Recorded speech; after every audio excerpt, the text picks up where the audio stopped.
Imagine nyo ka-wild yung mag-ina na literal na gumagapang sa bahay nila. Wala silang choice kaya katsaga sila. Pero ngayon, sisimulan po natin yung matagalan nilang pangarap. Yung isang disenteng bahay. At hindi lamang kami. Kasama po kayo dito. Ang inyong panonood, ang inyong mga komento. Malaking ambag na yan para sa proyektong ito. Let's go! Gawin natin posible ang bagay na imposible. Isa't kalahating kilometro yung hinakotan namin mga ka-wild. Napakalayo.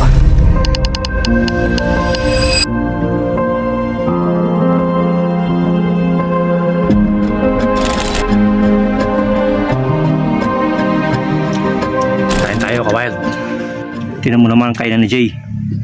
Malupit yan. Wow! Baka talaga. Yan ang duyan ni Jay. Ayun naman ang duyan ni Joe at ni James. Ayun naman si Jude. Si Buds ay narito. Kami ay mga hammock boys. Pangatlong araw natin itong mga kawad. Sakit na ng katawan ko. Nagukay din kasi ako ng Puso Negro kahapon. Saka nagakot ng materialis. Isa't kalahating kilometro ito mga kawad. Pinaghahakutan namin. Masakit ng katawan namin. Pero kaya pa. Kasi iniisip namin paano kung ako yung bata na nakatira sa sira-sirang bahay na yun, o kaya nanay ko yung natutulog sa lupa naglalagay lang ng karton. Natitiyak ko kayo man din papasanin nyo rin itong pinapasan ko. Kahit mabigat, alang-alang sa iba, kahit gaano man kabigat yung pinapasan mo, natitiyak ko marami pa rin mas mabigat ang pasan kaya sa'yo.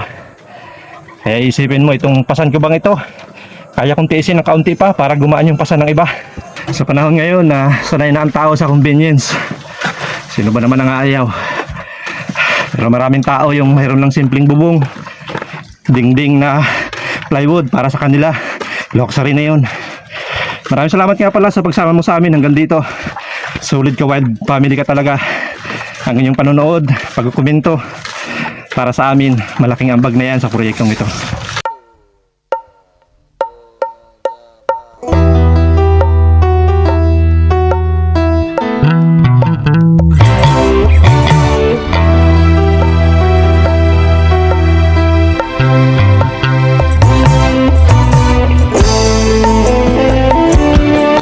Lahat po kami dito may kanya-kanyang gawain. Si Joe, siya ang bahala sa sahig. Si Buds, katulad ng nakikita nyo, siya ang bahala sa CR. Siya ang naguhukay ng Puso Negro. Si Jay, pinagpapatuloy niya yung pagdingding. Si Jude, siya ang bahala sa disenyo. At si James, naku! Si James ang bahala sa pag-iinit ng tubig. That's all I can say. Mga coffee lover kasi kami mga kawad. Hindi kami mabubuhay nang walang kape.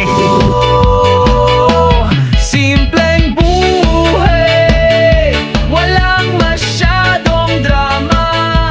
Sa kalsadang lupa may dalang sigla. Yun o, apat lang tayo ngayong ang day 4 nga mga kawad. Merienda naman tayo. Kape. Aba, dami naman sukal mo manoy. Diabetes ka niyan. Pangatlo mo na yan. Ganyan ka talaga magasukal. Pangatlo sandok. Kulang pa nga yan. Uga man. Oh, tama naman oy. Tatlong kutsara. Grabe, 3 kutsara magasukal po yan si Buds. Di kaya. Pinakamatindi. Sarap talaga magkape sa tanghali. Hindi ko lang hahaluin, baka tumamis. 3 kutsara ba naman? 4 na taon na ito mga kawal, ilang takuri namin. Sa lahat ng video ng pabahay, nakikita nyo po siya. Susubasta na po namin yan, baka may gustong bumili. May gusto yun. Tuyo. Kaya ang presyo niyan. 4 na taon na po yan. Sama-sama kami yan sa pabahay. Sa proyektong ito, hindi lang pako ang ibinabaon natin, kundi pangit na mga alaala nila Lisa. At papalitan natin ng bagong pag-asa. Parang Corneano boy. Sa bawat tukpok ng martilyo, papalapit tayo ng papalapit sa pangarap nating bagong bahay. Hindi lang bahay, kundi tahanan na may pag-asa at malasakit. Parang mas corny ah.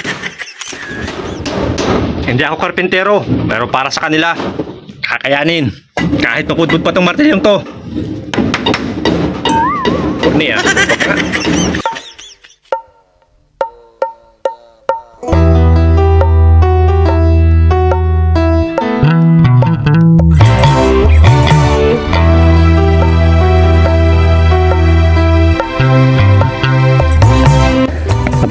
tayo mga ka-wild.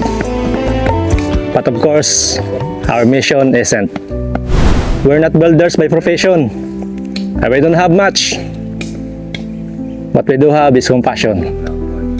At nakita natin, if we build something by compassion, even the simplest materials can be powerful. Tingnan mo.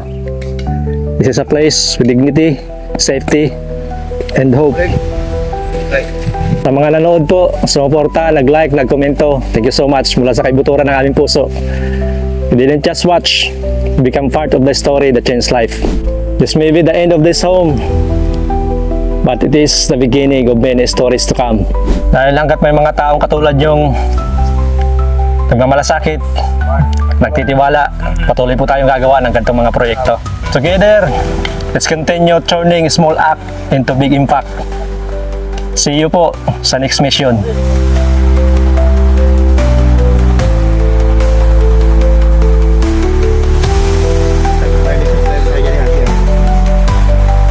kaming mamis. Dadalaw pa naman kami. Paalam na kasi kami mga ka-wild na iyak pa si Ate Lisa. Naunawaan natin yun. Paniwala, meron siyang makapaniwala na pagising niya isang umaga, meron siyang bahay.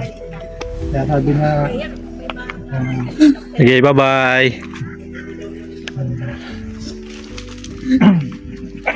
so nakikawal na nagagawa ng pagtutulungan pagkaisa. Maraming salamat po. Sana po may matulungan pa po kayong kagaya ko. Hindi po namin kayo malilimutan. Salamat po. Salamat. At di malilimutan ng sponsor yung saya mo. Yung saya mo, na nakita nila, dahil sa kanilang tinulong sa'yo, lagi masaya kayo, hindi nila yung malilimutan. Kaya maraming salamat sa lahat Huwag ng ako mga makapaniwala sponsor. sa nakita po na mag-inay. Hindi po gaya ng dati namin buhay. Halos Kala mo ba, habang buhay ng ganante, maraming nagmamahal po.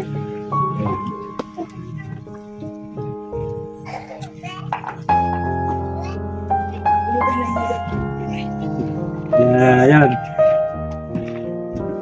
Tapos po sa puso po nagpapasalamat si Ate Lisa, pati kami sa lahat po ng napakabait namin mga sponsor, sa lahat po namin mga viewers, na lagi sumusuporta po sa amin. Maraming salamat po sa inyo.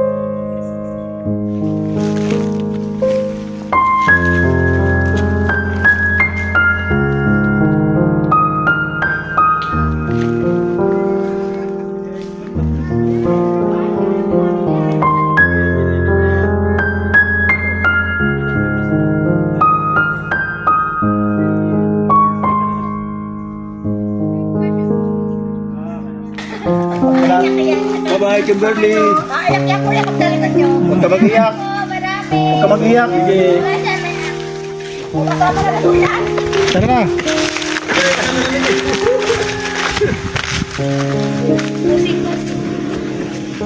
ingat po kayo. Maraming salamat po.